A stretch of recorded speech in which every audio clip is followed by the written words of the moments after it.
की ताजी भेड़ों का झुंड दिखाई दिया। कई दिनों से भूखे होने की वजह से उन्होंने एक भेड़ को पकाने का सोचा, लेकिन जैसे ही वे भेड़ पकड़ने की कोशिश करने लगे तभी गलती से पास में लगा हुआ जाल एक्टिव हो गया। तुरंत अपना चाकू निकाला और पूरी ताकत से जाल काटने लगा। उधर कप्तान भी रस्सी काटने की कोशिश कर रहा था, लेकिन तभी उसकी नजर एक अजीब चीज पर पड़ी। पास के सारे कौवे अचानक घबराकर उड़ गए और सारी भेड़ें भी एक साथ दूसरी दिशा में भागने लगी। कप्तान को कुछ शक हुआ, पर वो फिर भी रस्सी काटता रहा और जैसे तैसे वे दोनों जाल से निकल आए। लेकिन तभी जंगल से डरावनी आवाज गूंज उठी और उसी पल एक विशालकाय दानव उनके सामने आया और दोनों सैनिकों को पकड़कर अपने साथ ले गया। जैक चुपचाप दानव के पीछे पीछे चलने लगा ताकि सही मौका मिलते ही वो साथियों के साथ राजकुमारी को भी बचा सके। दूसरी तरफ रेडरिक दोनों सैनिकों के साथ एक चट्टान के किनारे पर पहुंच गया। गंजे आदमी को लगा कि इस तरह ढूंढते रहना बेकार है और वह कोई दूसरा रास्ता खोजने के लिए आगे बढ़ने लगा। लेकिन तभी रेडरिक ने अपनी चाल चल दी। अरे देखो, वो रही इजाबेल। जैसे ही गंजा आदमी वापस मुड़कर चट्टान के पास आया तभी रेडरिक ने मौके का फायदा उठाकर उसे सीधे गहरी खाई में धक्का दे दिया।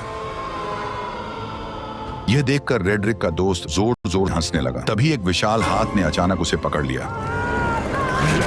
ठीक उसी पल पीछे से एक और पहाड़ जितना बड़ा दानव उसके सामने आ गया। रेडरिक डर के मारे वहीं जमीन पर गिर पड़ा और जल्दी जल्दी अपने बैग में कुछ ढूंढने लगा। लेकिन जैसे ही दानव उसे पकड़ने के लिए हाथ बढ़ाने लगा, ठीक उसी पल रेडरिक ने एक चमकता हुआ ताज बाहर निकाल लिया। ताज को देखते ही दानव वहीं रुक गए, मानो किसी अदृश्य ताकत ने उन्हें जकड़ लिया हो। दरअसल ये एक जादुई ताज था। जिसके हाथ में भी ये शक्तिशाली ताज होता, दानव उसकी हर बात मानने को मजबूर हो जाते। उधर जैक दानव का पीछा करते करते उनके ठिकाने तक पहुंच गया और वहां का नजारा देखकर वह हैरान रह गया, क्योंकि चारों तरफ खूबसूरत झरने और ऊंचे ऊंचे पहाड़ थे जो किसी स्वर्ग से कम नहीं लग रहे थे। वहीं पर दो सिर वाला दानव राजकुमारी को एक पिंजरे में कैद किए हुए था। फिर वह उसे बाकी दानवों के पास ले गया, जहां सारे दानव इकट्ठा होकर उसकी तरफ देखने लगे। तभी वो दानव भी लौट आया जिसने कप्तान और उस मोटे सैनिक को पकड़ा था। उसने उन दोनों को लाकर पिंजरे के पास फेंक दिया। यह देखकर दो सिर वाले दानव को शक हुआ कि शायद और भी इंसान यहाँ मौजूद हैं। इसलिए उसने जमीन पर पड़े एक मोटे सैनिक को पकड़ लिया और उसकी गर्दन मरोड़कर उसे जिंदा ही निगल लिया। इसके बाद दानव ने उसके कवच को बाहर थूक दिया। पर जैसे ही वो दानव कप्तान को धमकी देने लगा कि वह राजकुमारी को भी खा जाएगा, तभी पास से एक आवाज आई जिसने सबका ध्यान अपनी तरफ खींच लिया। दरअसल वो आवाज किसी और की नहीं बल्कि उसी गद्दार रेडरिक की थी। उसके सिर पर पहने ताज को देखते ही बाकी सभी दानव तुरंत घुटनों के बल झुक गए और उसी पल उसका असली प्लान सबके सामने आ गया। वह सीधे दो सिर वाले दानव के सामने गया और उसे घुटनों पर आने का हुक्म दिया। उसके सिर पर ताज देखकर दो सिर वाला दानव मजबूरी में झुक गया और फिर रेडरिक उसके चेहरे पर पैर रखकर धीरे धीरे चलते हुए सिंहासन की ओर बढ़ गया और उसी पल से रेडरिक दानवों की दुनिया का नया राजा बन गया। उसने इंसानों पर हमला कर पूरी दुनिया जीतने का ऐलान कर दिया। उसकी बातें सुनकर दानव सेना बहुत ज्यादा खुश हो गई, पर दो सिर वाले दानव के दिमाग में कुछ और ही चल रहा था। उधर दानव ने कप्तान को पकाने के लिए उठाकर सीधे चिपचिपे आटे पर फेंक दिया। वह जितना छटपटाया उतना ही उसमें फंसता चला गया। तभी दानव आगे बढ़ा और उसने कप्तान के ऊपर मुट्ठी भर आटा पटक दिया। इसके बाद दानव ने बड़ी ही घिनौनी हरकत की।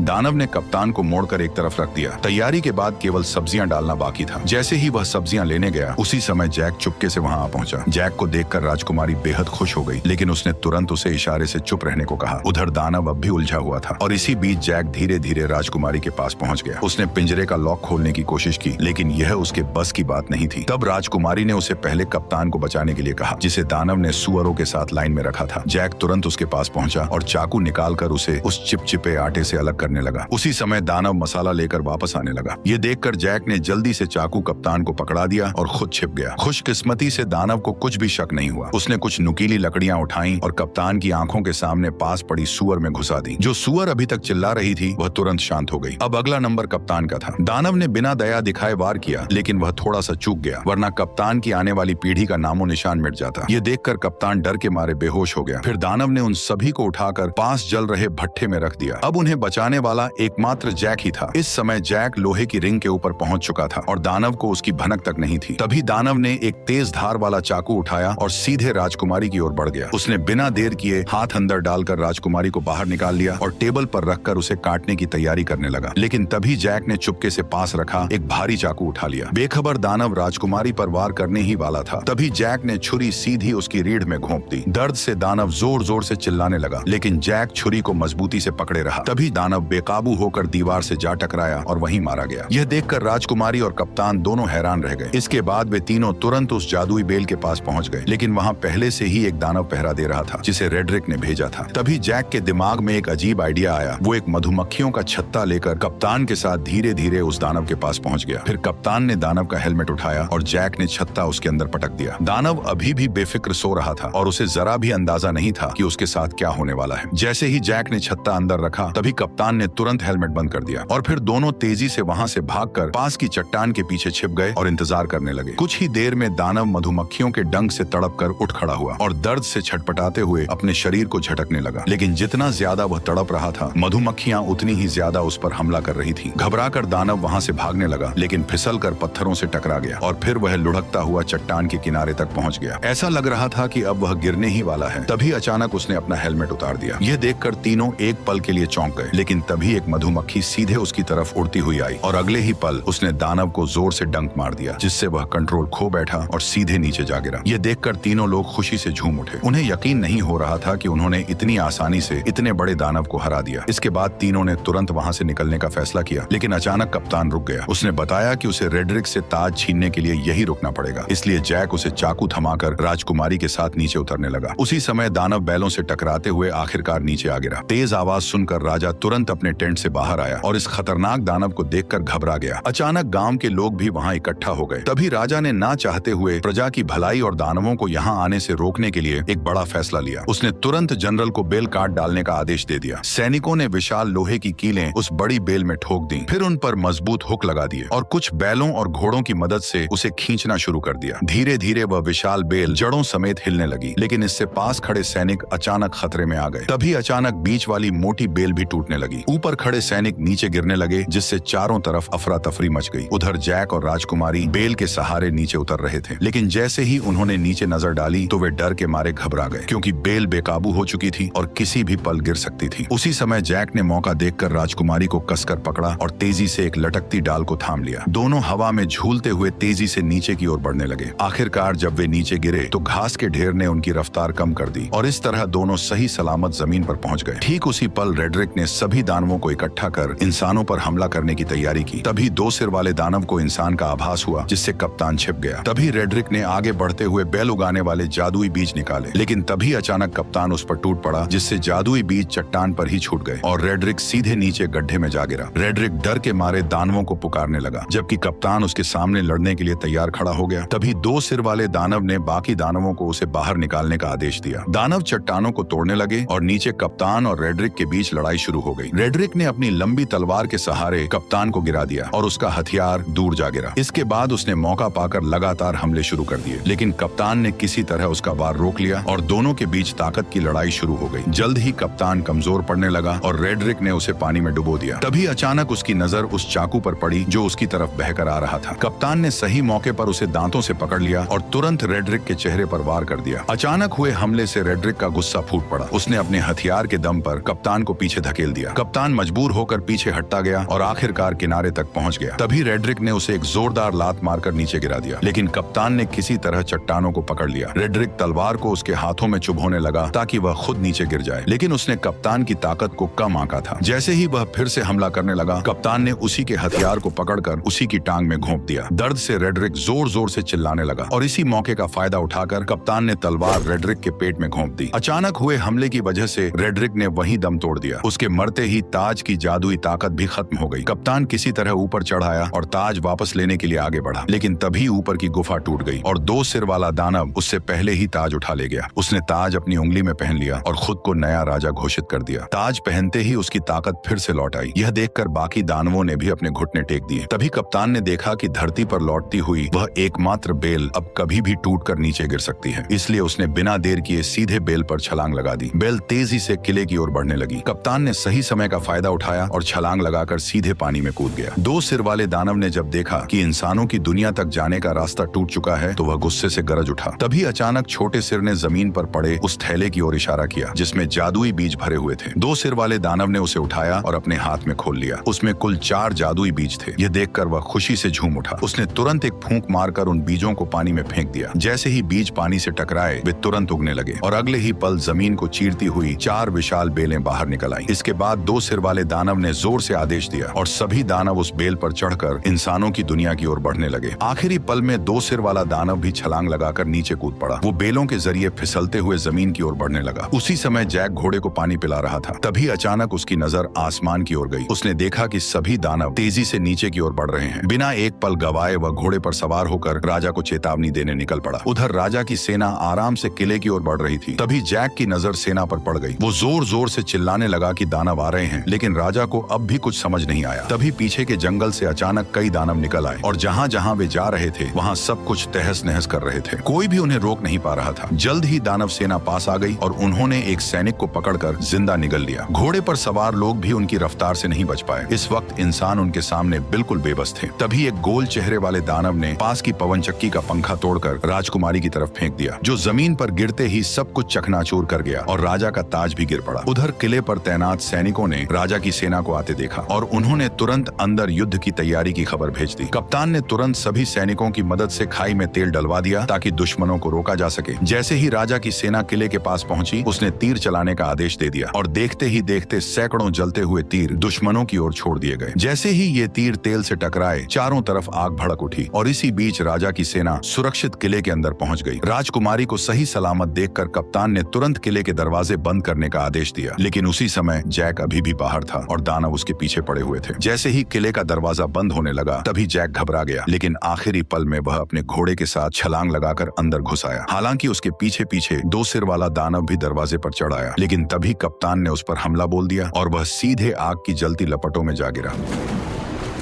जल्द ही आग ने उसे पूरी तरह घेर लिया, लेकिन हैरानी की बात यह थी कि उसके अपने लोग भी उसे बचाने नहीं आए, बल्कि बस खड़े खड़े उसे जलते हुए देखते रहे। उधर लोग अभी आपस में बात ही कर रहे थे कि अचानक आसमान से एक बड़ा लोहे का घंटा तेजी से किले की ओर आया। उसने दीवार को ध्वस्त कर दिया और सीधे नीचे जा गिरा। इससे पहले कि कोई कुछ समझ पाता, अचानक युद्ध का बिगुल बज उठा। तभी दो बड़े लोहे के हुक किले के दरवाजे की तरफ फेंके गए, जिन्हें दानव मजबूती से खींचने लगे। तभी इंसानों और दानवों के बीच खींचतान शुरू हो गई। असल में यह सब गोल चेहरे वाले दानव का प्लान था, जिसने और ज्यादा दानवों को बुलाकर किले के दरवाजे को तोड़ने का आदेश दिया। अंदर का माहौल पूरी तरह अफरा तफरी में बदल गया। राजकुमारी जैक को लेकर किले के अंदर की तरफ भागी। उधर बूढ़े राजा ने सभी सैनिकों को आदेश दिया कि वे दानवों को रोकने के लिए क्रॉसबो का इस्तेमाल करें। जल्द ही और भी दानव आ गए और उन्होंने पूरी ताकत से खींचना शुरू कर दिया। तभी कप्तान के आदेश पर सैनिकों ने कई सारे क्रॉसबो छोड़ दिए, जो सीधे लकड़ी के दरवाजे पर जा लगे। सटीक निशाना लगते ही सैनिक तुरंत क्रॉसबो गाड़ियों को पीछे खींचने लगे। किले की सेना टुकड़ियों में बट गई और राजा भी मदद के लिए आ गया। वो कप्तान से दानवों की कमजोरी पूछ ही रहा था कि तभी आसमान से एक जलता हुआ पेड़ गिरा, जिसने सैनिकों को अलग अलग बिखेर दिया।